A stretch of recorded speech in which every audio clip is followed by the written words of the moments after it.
Il-faċilità għal kura fit-tul għall-anzjani San Vincenz de Paul għandha żewġ swali ġodda li ġew magħmla apposta għal pazjenti li jbatu bid-dimensja. Permezz ta' dan l-investiment li jlaħħaq kważi l-1,000,000 l-att ta' sodu tal-anzjani b'din il-kundizzjoni kiefra irdoppja minn 22 għal 44 sodda. Il-kap eżekuttiv ta' San Vincenz de Paul, Josien Kutajjar, qalet li l-proġett lesta fi żmien stipulat u se jkompli jżid il-faċilitajiet għal persuni bid-dimensja.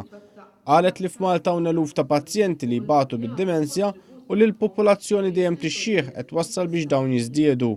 Dr. Kutajjar qalet li għalhekk il-ħtieġa li l-pajjiż ikompli jinvesti fi proġetti bħal dawn.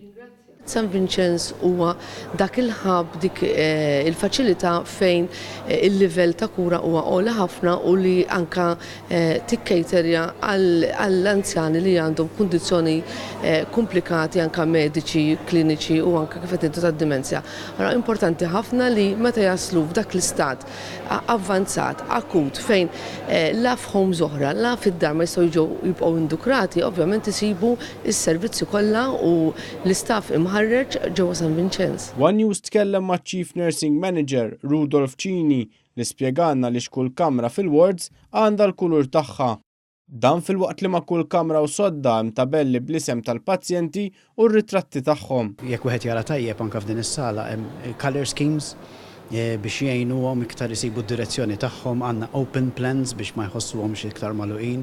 L-istruttura tas-sala minnha nifisha hija bbażata fuq studji li diġà kienu qed isiru anke barra minn Malta dwar kif għandha tkun l-ambjent illi titratta pazjenti bid-dimensja. Is-Segretarju Parlamentari għal persuni b'diżabilità u l-anzjanità attiva Anthony Arġus De Celis saħaq li dan il-Gvern għal darb'oħra reġa' żamm il-wegħda tiegħu li jkompli jinvesti f'ħajjet l-anzjani Maltin.